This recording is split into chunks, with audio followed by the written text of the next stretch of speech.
previous videos, we had studied about electromagnetic spectrum, which is the range of electromagnetic energy that spans from very long wavelength, such as the radio waves, which can be of the length of a cricket field or a football field, to very short wavelengths such as the gamma rays, which are the length of an atomic nucleus.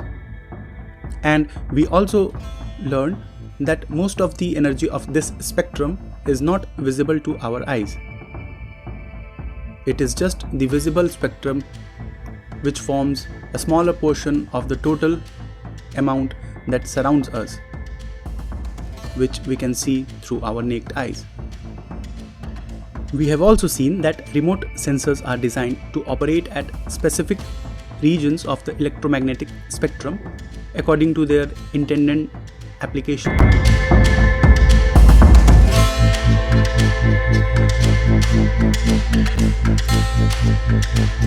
So radars are active remote sensing systems where the instrument that is observing emits a burst of energy, and let's call that burst a signal, and that same instrument measures the portion of the signal that is reflected back in the microwave region, right? So we are first sending a signal, which is an essential component of an active remote sensing system, and then we are detecting that signal back in microwave region of the spectrum.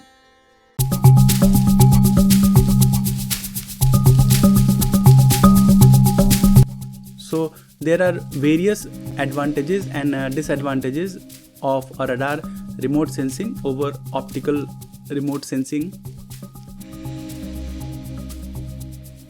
You can read this.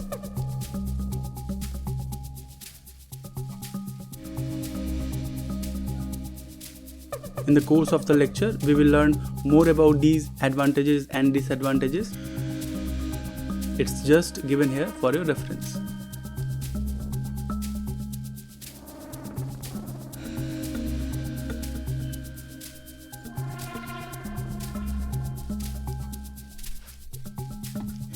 Now in this figure, we can see the advantage of having a sensor like a radar that has the ability to observe the surface of Earth even when there is a cloud cover.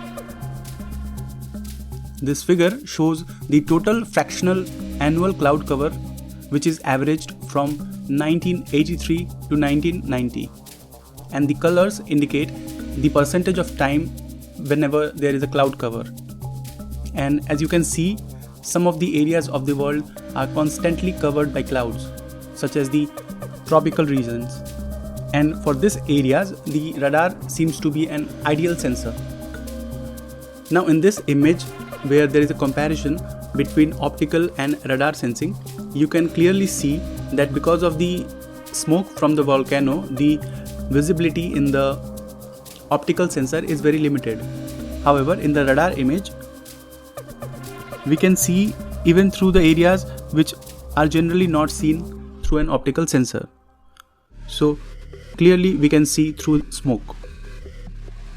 Now there are various terms associated with this image, that is false color composite and all those things. So we will be learning it in a while. But for now, let's just focus on the very basic elements that are needed to be understood in order to make a solid foundation for remote sensing. So radars can be of two types. We will be seeing a lot of classification being done on various criteria. So here we are classifying radars into two types based on whether it can do some imaging or whether it is a non-imaging radar. So imagine that you are standing on a hill and looking down at a river flowing through a valley. Now you have two special tools in your hand. There's a camera that takes detailed pictures of the river and the surrounding landscape, and then there is a measuring tape and a stopwatch that tells you how far the river is from you and how fast the water is flowing. These two tools represent the imaging radar and non-imaging radar in remote sensing. The camera, in this case, acts like an imaging radar, which captures detailed pictures. The imaging radars create high-resolution images of the Earth's surface.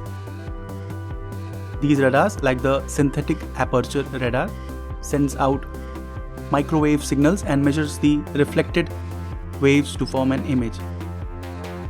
For example, during a flood, an imaging radar can capture the before and after images to show which areas are underwater, which can help in disaster response and planning.